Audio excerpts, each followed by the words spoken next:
here. And I'm very pleased and honored to present our special guest, Paolo Giordano, very, very important contemporary Italian writer and an author which many people, even here in the room, who read it in Italian love. Paolo Giordano was born in Torino, but he is currently based in Rome. He studied physics at the University of Turin and holds a PhD in theoretical physics. The Solitude of Prime Numbers, his first novel, which he wrote at the age of 26, has sold over millions of copies and was translated into more than 30 languages. Besides the works in theoretical physics, he is the author of 5 novels, several collections of short stories and essays. Paolo is also a journalist and screenwriter.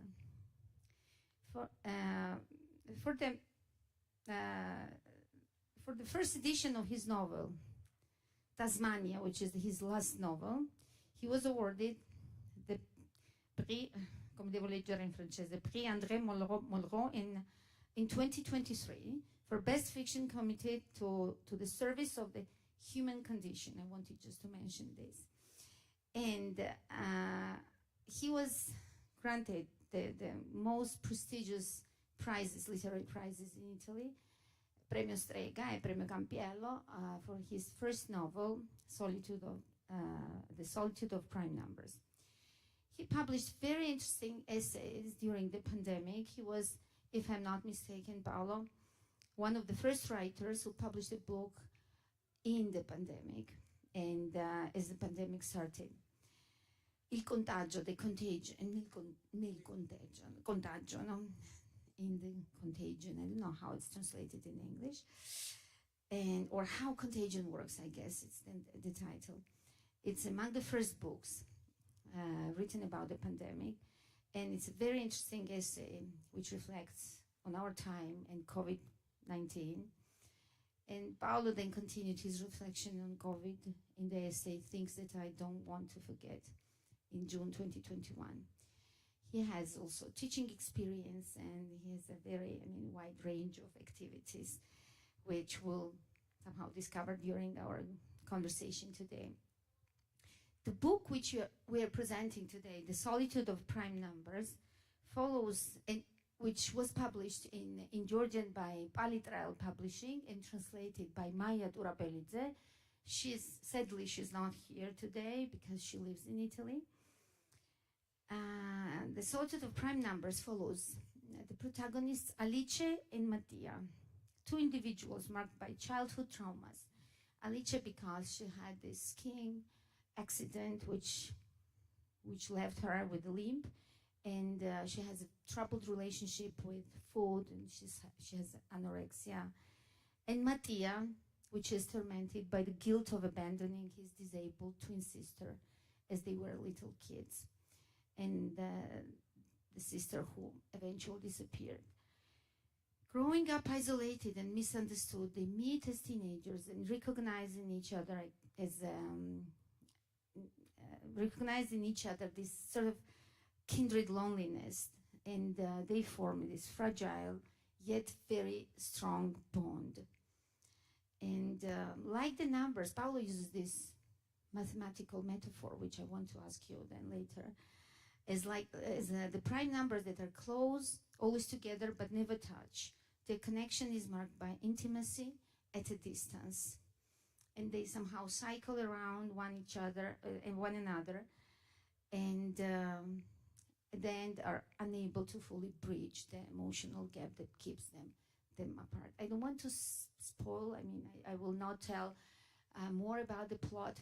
It's a very, very pleasing and nice reading, absolutely lovely. So I hope that you will enjoy reading it in Georgian. Paolo, this is a book which was published quite a lot of, 17 years ago, 2008 actually.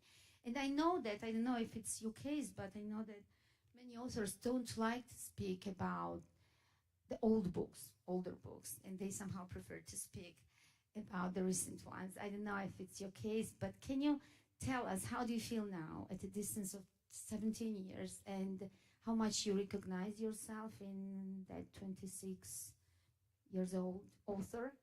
And what does this book mean to you? First of all, hello everybody. Thanks for being here. I want to thank Pen Georgia for the invitation. It came quite late, but I really wanted to attend the festival, consider the times Georgia is going through, and I'm sure we're going to talk about this. Last time I was here, I just came on my own to, as I would say, more as a journalist, and so this invitation allows me to make an update also for the Italian audience, for the Italian readers about the situation here as it's developing. And I mean, Pen is the perfect institution to work with in these moments because I've been rather involved with Pen International in the last years, starting from Pen Ukraine and so forth. And I mean, the effort of protecting free speech in this moment is particularly urgent and important. And well, and let me thank also my publisher, Palidra here. It took you quite a long time to publish the book, but the important thing is that we're here today. And you know, when I wrote this book and when this book came out, it was a different historical moment, definitely different. It was a different Italy, it was a different Europe, and it was a different world. The main thing that comes to my mind is that there were no social media yet. I mean, the book talks a lot about, most of the book is about childhood and, let's say, adolescence. The characters, they grow up eventually, but they're teenagers for most of the book. You know, they're teenagers without social media. They're teenagers in another world compared with the one of today. And I was just out of that moment of life. So I was 23 when I started the book. And all those memories from high school years, from childhood, they were all very present and vivid in me. It was basically the life I knew up to that moment. And I don't know, there is some sort of blessing in writing a first novel.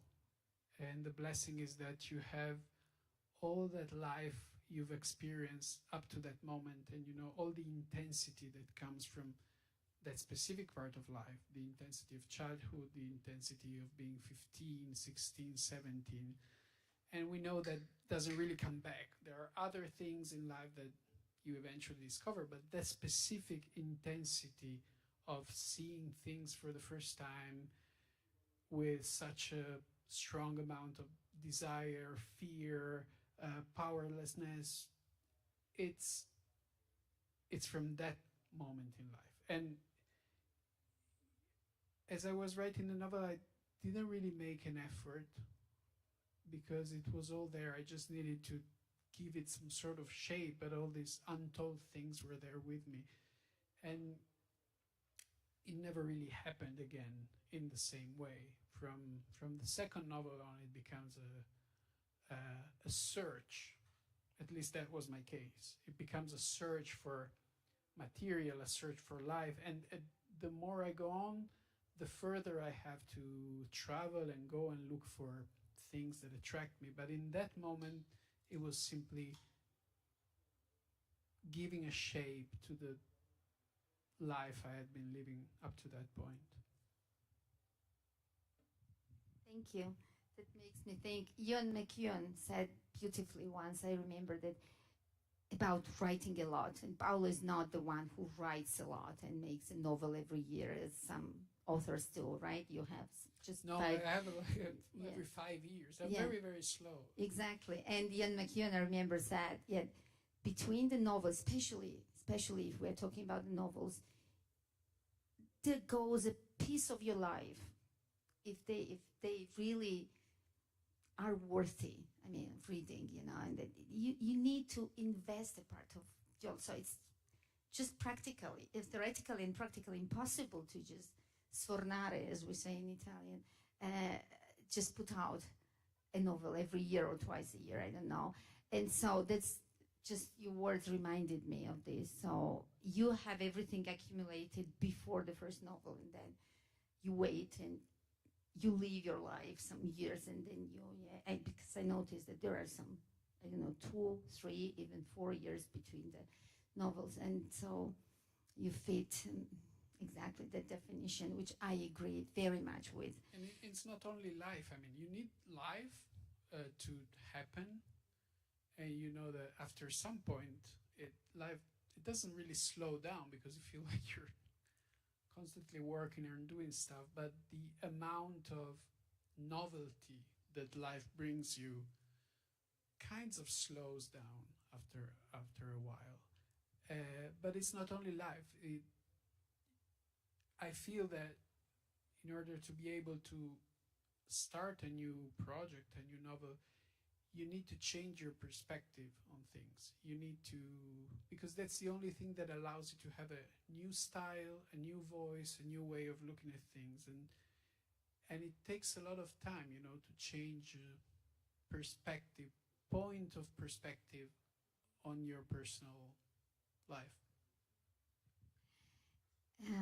I wanted to just touch on the themes, which are, there are so many in this book, and themes of, main themes. So actually, Paolo anticipated my first question, which was about young people changing and what was not there in those years and what we have now, and what young people, teenagers have now. And it was about isolation, alienation as themes, which I would highlight as, central, among the central themes of the novel, which are connected to the phenomenon of bullying in teenagers also, right? Of feeling different, and these traumas or these vulnerabilities which young people carry, of being different for several reasons. Different physically, but not only, different emotionally, and not liking. I teach in a high school, as you know, and so I witnessed that so much, not liking yourself and not being satisfied. And for me, all these themes are very strictly connected to the concept of body, which Paolo explores so beautifully. And I wanted to mention that your second novel also, which is called The Human Body, and which explores really in an interesting manner in the human body and traumas connected to body, and how much we carry, of our psychology, of our feelings and sentiments in our body. And this is so visible and tangible in the first novel, The Solitude of Prime Numbers, because the main characters, they have this scarred, this damaged, in a way, mind or understanding of themselves, but also physically they are marked, right? They have scars. She has this handicap or sort of limitation because the accident, and he has this tendency to self-harming, right? For me, body is something that really pops up out of almost all of your novels. And I wanted to ask you about this. What do you think in this connection of psychology in the body, and how much we as human beings are our bodies?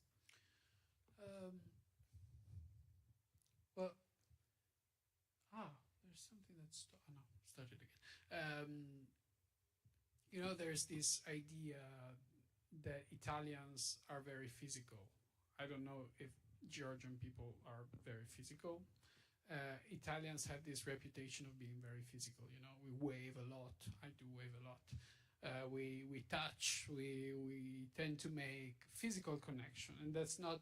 I mean, that's not something you would find in every culture, but it's pretty strong in Italy.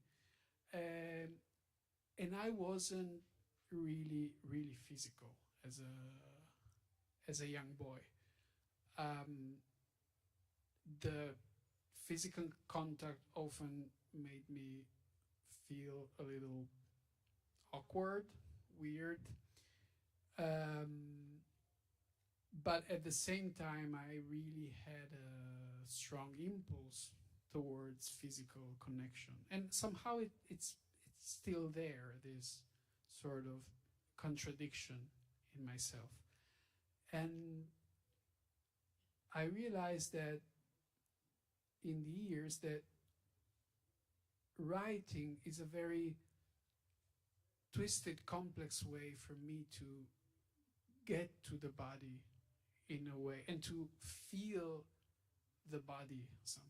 I remember this very uncomfortable feeling that I had even as a child, and somehow I think it's described indirectly in the novel, but I had this feeling that happened to me sometimes, especially in the evening, that I would feel completely disembodied, like I couldn't feel my own body.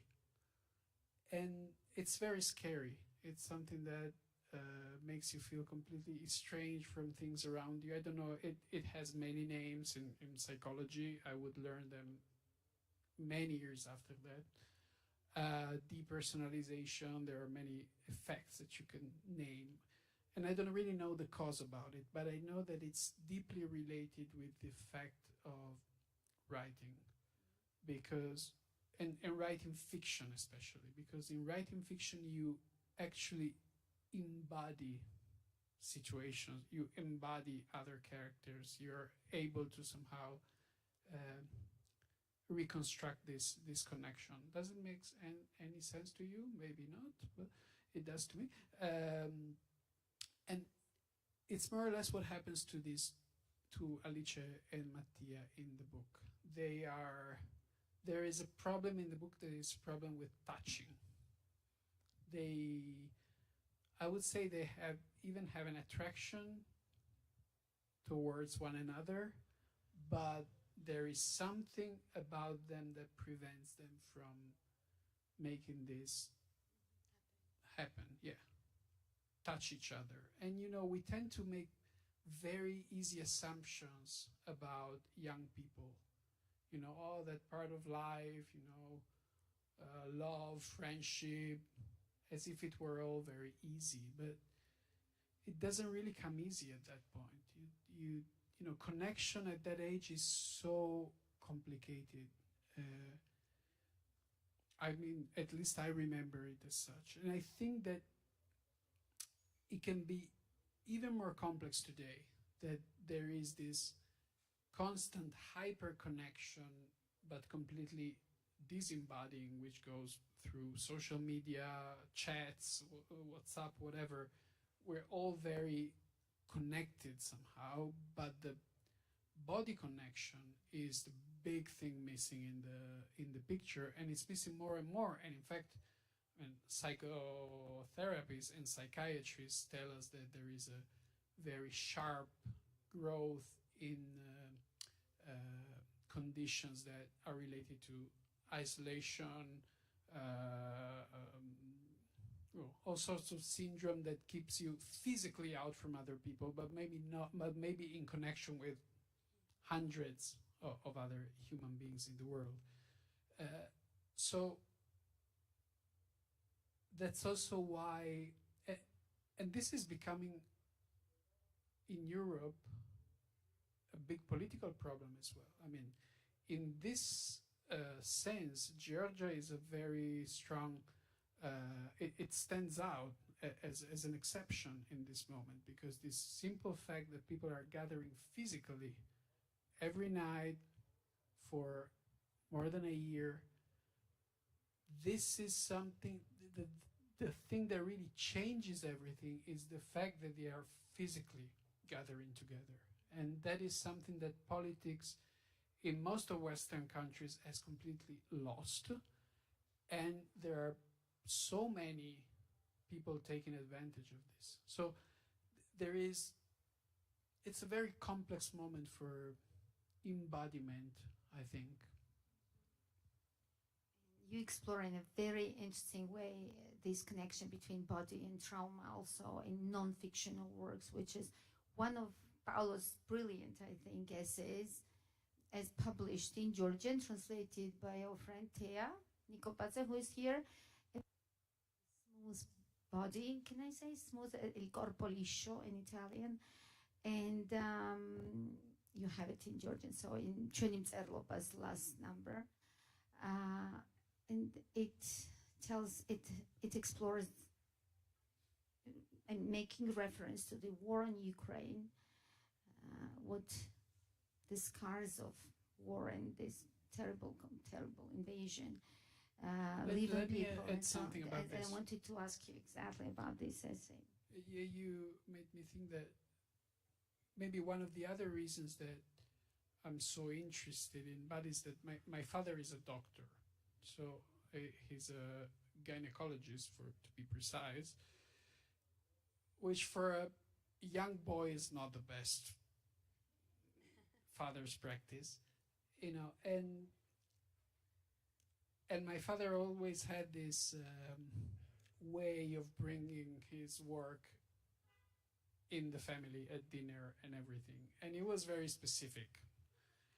So as I grew up, I actually learned words about the body, and specifically about the female body, very, very soon. Like very complex word, like hysterectomy or things like that, when I was like 6 years old. And those were part of the family language. And to some of those words, I could give a very specific meaning. To some other words, I was a bit more confused, and I tended to, fill them with a sort of magical description or explanation. But, the body of medical studies was very present in my mind. And there were all these books in our home shelves, and there was one in particular that I don't know if maybe I talk about this in the essay as well, I don't remember, but there was this book I was a bit obsessed with. It was one of my university father's books, and secretly I would go on the bookshelf and check it, and it was a dermatology book with all the pictures of the most disfiguring skin diseases, and it was very scary for me, but I was scared and as attracted as you can be from something that really scares you when you're a kid. So I would look at this book a lot, and I don't know, this made me weird, I think, but it's a proof of the sort of obsession that I do have for bodies. They explain so much better many things that we can do in words. You see that in that essay, definitely. Another theme which for me was really so overwhelming in this book was the theme of guilt, and this feeling of having something which you feel guilty for, like Mattia feels. It's so terrible for him. It marked all his existence, right? In childhood, but also in adulthood. And the guilt of abandoning the little sister. And the reason why he did it, because he was ashamed of her. He ashamed because she was disabled. So this terrible gift which he carries for the rest of his life, and he's unable to share with anyone, right? And the same feeling of guilt also has another protagonist, Alice. And somehow this is also another thing which unites them, but also separates them, because it makes it so difficult for them to communicate. And then Mattia at a certain point then shares it with very late, with Alice. But it can't just give relief to them and to this relationship, and it still somehow stays there as something untold and unexpressed. So I wanted to ask you about this feeling of guilt. I don't know how much, I hate asking writers, by the way, how much of personal is in this book, and how, because it's, the character is mathematician, right? So logically and naturally, many people somehow associated Mattia with you. And in Tasmania, you did do even more. The guy is called Paolo, and he is physicist. So logically, the people ask you about this, I guess. So I don't know. I wanted to ask you about this. How much was personal or somehow felt by you as a young boy then, 26 years old, and writing Tasmania, matured writer, or that was something you observed in the society and you saw something as something really worrying or painful to you, maybe? I don't know. I just wanted to. No, it was completely personal. The sense of guilt is probably the thing I'm best at in my life. What is the thing you're most skillful in? Feeling guilty for something or everything. And that's always been like that. It's always been the case. And I know I'm rather extreme in that sense. This feeling of guiltiness when it was completely out of control when I was like 7 years old, 8, 9, and it would completely destroy me in some moments, even for very small things. One, I couldn't think of making mistakes, for instance. I don't know if this had to do with my upbringing or with some structure of myself, but the thing was that the idea of making one small mistake in anything in my mind was the end of the world. I couldn't really have the precise size of things, and it took me many years, and I'm still not very good at it. I remember a couple of years ago, I did this event in a theater in Bologna, and things were very wrong for some reason. It was not completely my fault, but I was not too concentrated. Anyway, the evening the theater was packed, and it turned out very bad. And instead of saying, okay, this can happen, you do hundreds of events, statistically you can fuck one up sometimes. And instead, I could rationally think like that, but it threw me in some sort of despair that lasted for weeks. And I said, okay, you've not completely dealt with this. So I have this tendency of letting the sense of guilt explode. And I guess that's what made me write a character like Mattia, who is basically defined by his sense of guilt. But I also know that this is something that many more people than we think relate to. I mean, most of us end up in psychotherapy because they need to get rid of some stupid sense of guilt that was put upon them when they weren't able to recognize it. And many of the, even of the wicked actions that we do, of the behaviors, the worst behaviors, they can be traced back to sense of guilt that's not being processed. So I think it's a very, very common feeling. I mean, with any person you talk with intimately enough, you would feel that there is a core of guilt in his or her heart. And it's something I'm still very interested when I write books, because you know what novels can do and no other form, well, movies in a different way, but no other form of expression can do is to reach those very deep points like this one, and I think it's important. I wanted to ask you about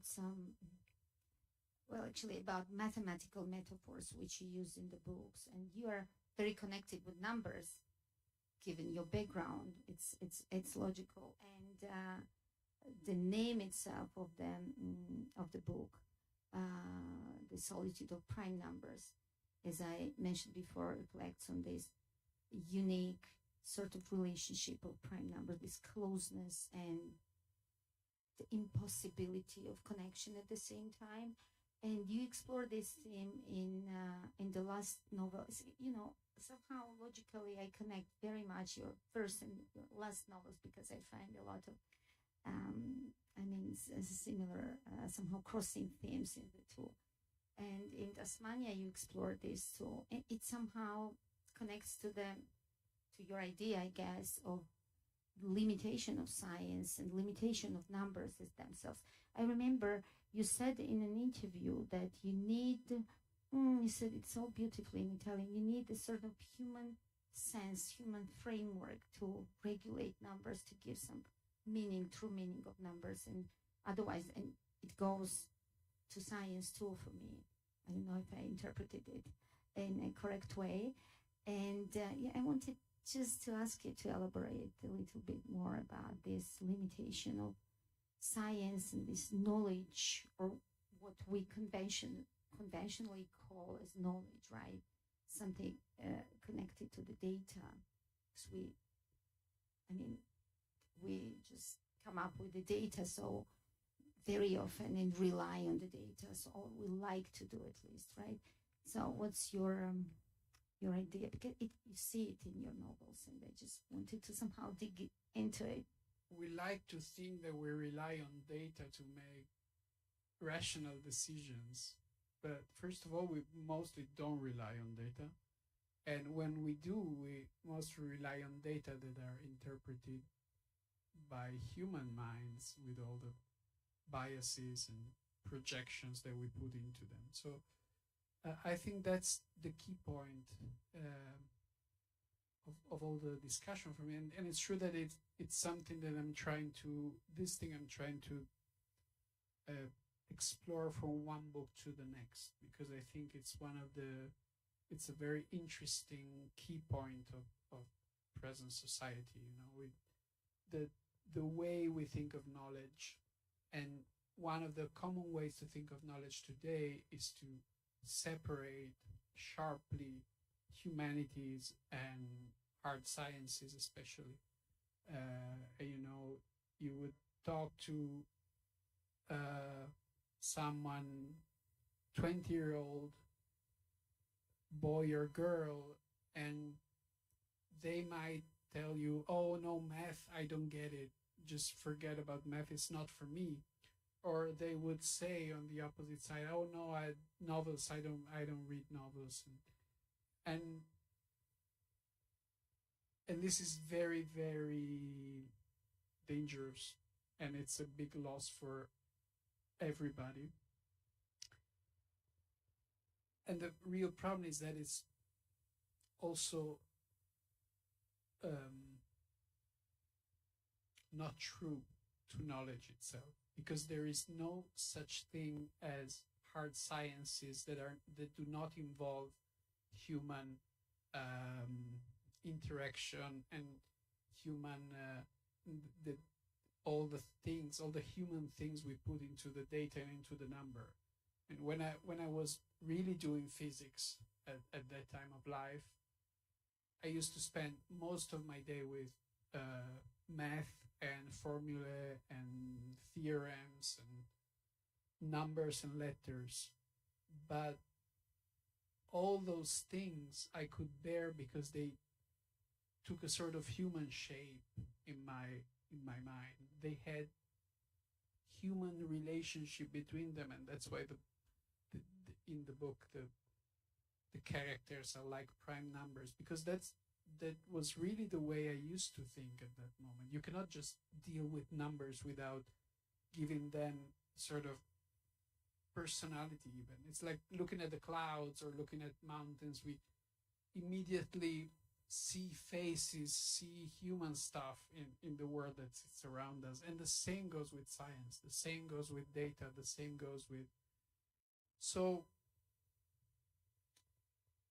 it would be way more convenient for everybody to start to try and rebuild a sort of knowledge that can be a bit more intertwined between different subjects. That's not how it works. That's not how it works in Italy, for instance. You get separations between the different subjects, and that's how it is. But in a world like the one we live in, where things are so complex, so multi-layered, you were mentioning the pandemic, for instance.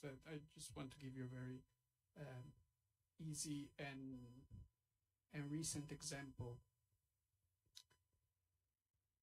At the beginning of the pandemic, I was able to somehow make sense of what was happening because of the math.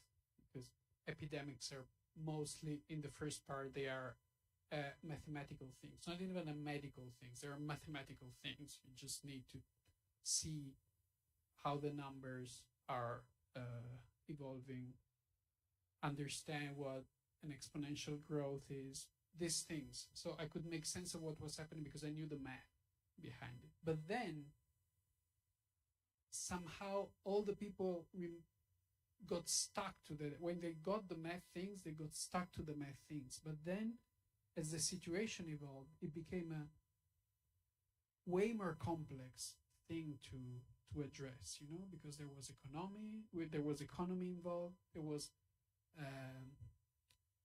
different aspects of society involved, there was psychology of people involved,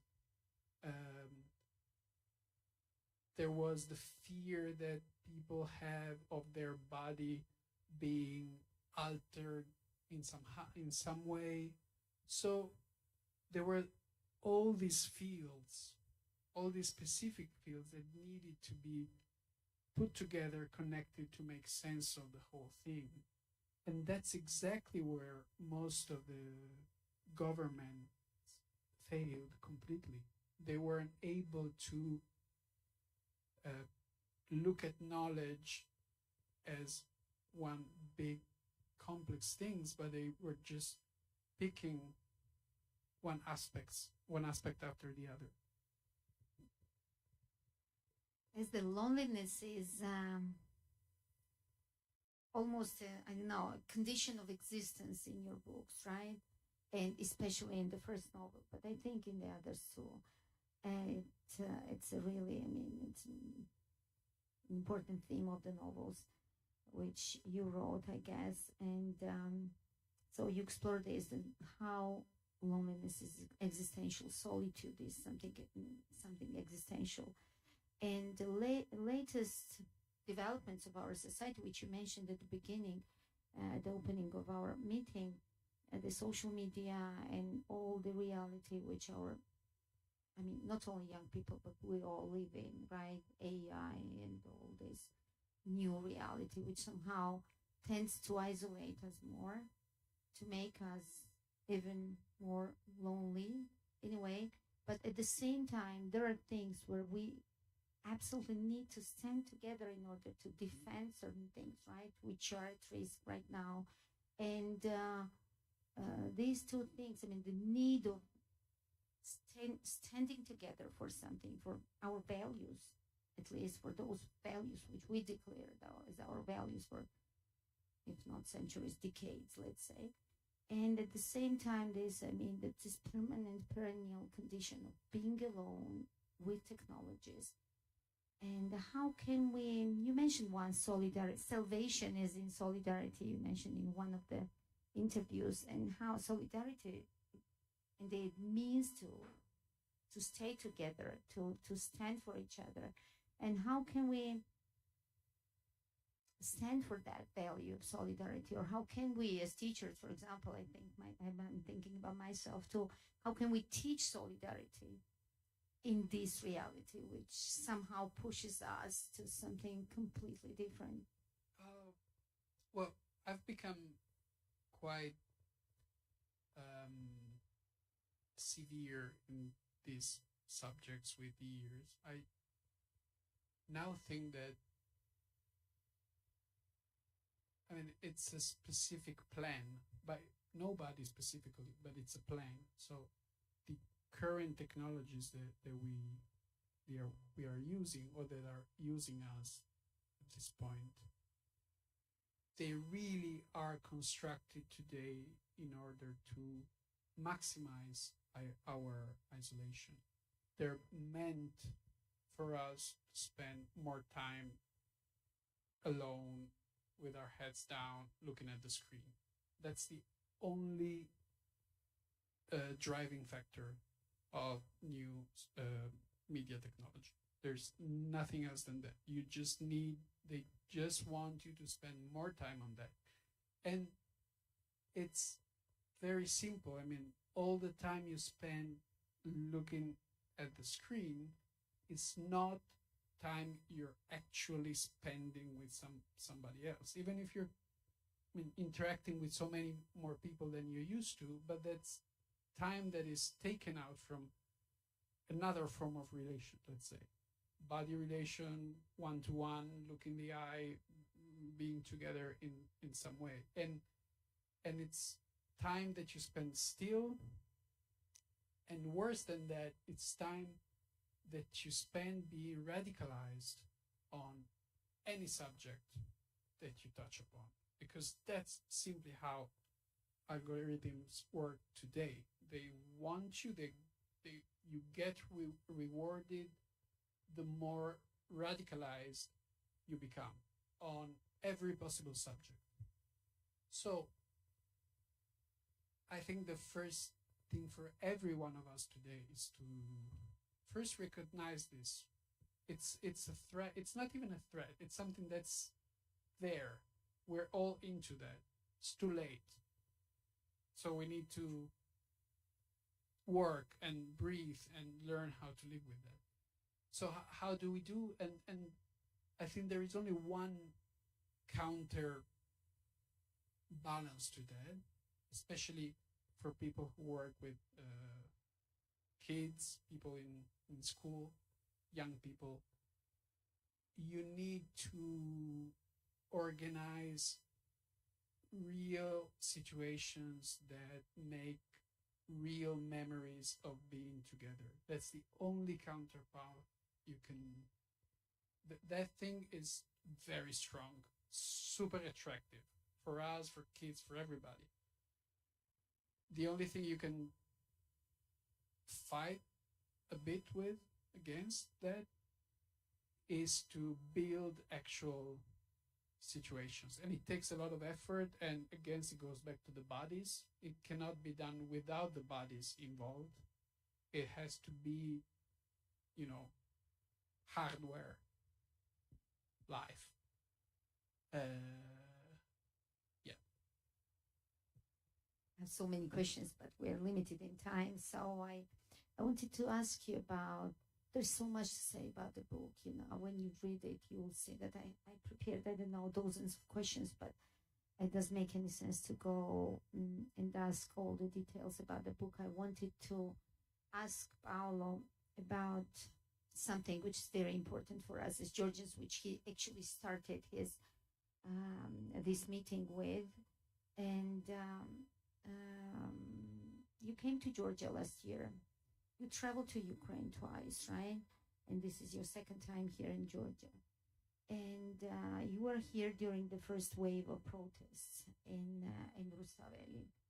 And in your essays, in your interviews, you wrote about and you spoke about a very interesting concept of Europe's bleeding borders, the borders of Europe, which are bleeding right now. And you talked about Ukraine and Georgia in that specific context. And you spoke of the, how to say, outside view of Italy, which defines somehow the view of Italy, which we, for example, Georgians have, right? And which defines you, Italians, somehow as who you are and who you want to be. Somehow this view of others, which shapes your identity as Italians. I don't know if I explain it well. And you wrote about them, this very nice article, which I loved very much, in Corriere della Sera, if I'm not mistaken. And you said that the story, European story of Georgians says something about your way of being European. So, and I think your European history. So I wanted about you and about yourself somehow, our story, which tells Italians their story in a different way, from a different perspective.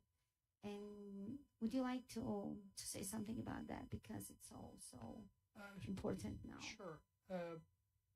First of all, I always do these trips and reportages for, in the end, for very selfish reasons.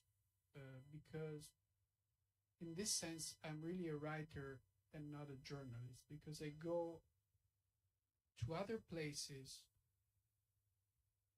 not to really, report on what's happening somewhere, but because I feel there is something that these places can do to help me understand myself more. And it's always been like that. I mean, I'm mostly driven by the need to understand myself, my culture, and after the large-scale invasion of Ukraine, I started this series of travels to the borders of Europe, which of course included Ukraine, they included the Baltics, but they also included places that you wouldn't immediately think of, but they are borders of Europe. And I was in Greenland a few months ago after, the Trump administration repeatedly threatened to annex Greenland, which I absolutely don't think he won't try to do one way or another. It's going to be very serious about it. And that's, it's still Europe. And we have a border which touches Italy almost in every border, which is the Mediterranean. And it's a very bleeding border because there are thousands of people who try to cross the Mediterranean every year since at least 10 years, when the big refugee crisis started, and thousands of people die during that trip. So I went there with an NGO. So Europe, which is, I think, it's right now still the best place to live in the world, is surrounded by very, very deep crises. And I consider Georgia one of them, of course, because there is such a strong feeling of belonging to Europe here, and that feeling is one of the worst thing that is being threatened, as we know by what is happening now. But in places like this in Ukraine, I'm Italian, and I was born in the 80s, so I'm a very spoiled generation with respect to Europe, because I was the first generation who was able to freely travel across Europe. No passport, no ID needed. We could go anywhere, almost anywhere. And the Italian passport is a very strong passport everywhere in the world.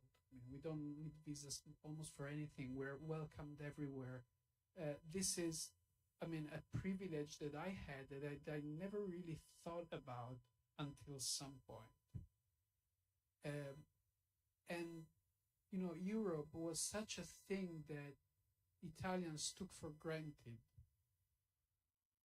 that it was also very easy to be disrespectful with Europe.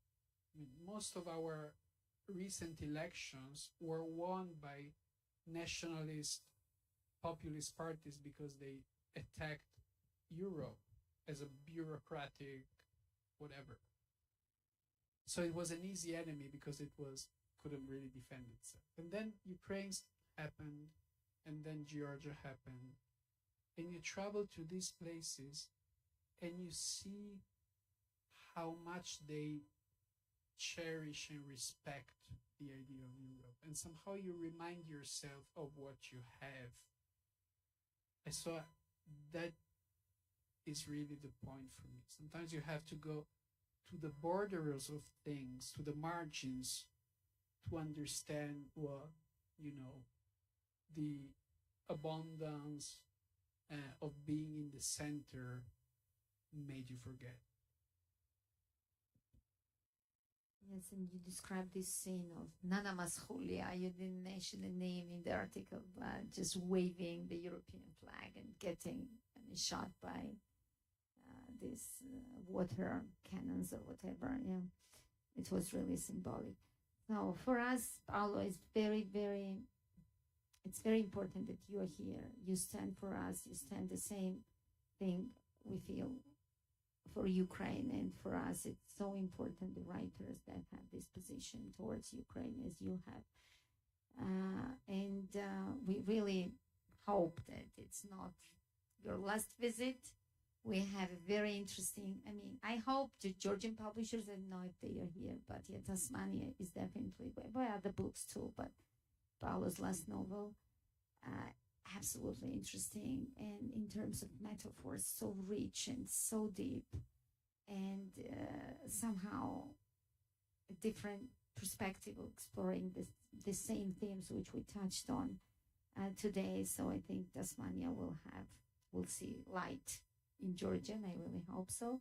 And I just wanted to thank you. I don't know, I think we don't have time for, I don't know if there is any question, but not even the time for questions. But I just wanted to remind the audience that Paolo will be tomorrow here in the panel discussion with our two other guests. And so the panel discussion is called Pen Against Silence. So we'll have chance to ask questions and to talk about 3 o'clock tomorrow. And for now, I wanted just to thank you again for being here. He just flew for 2 days to join our festival. So we're so grateful Thank you. To you. And thank you very much. The books are outside. If you're interested, Paolo can sign some books for you. Thank you very much.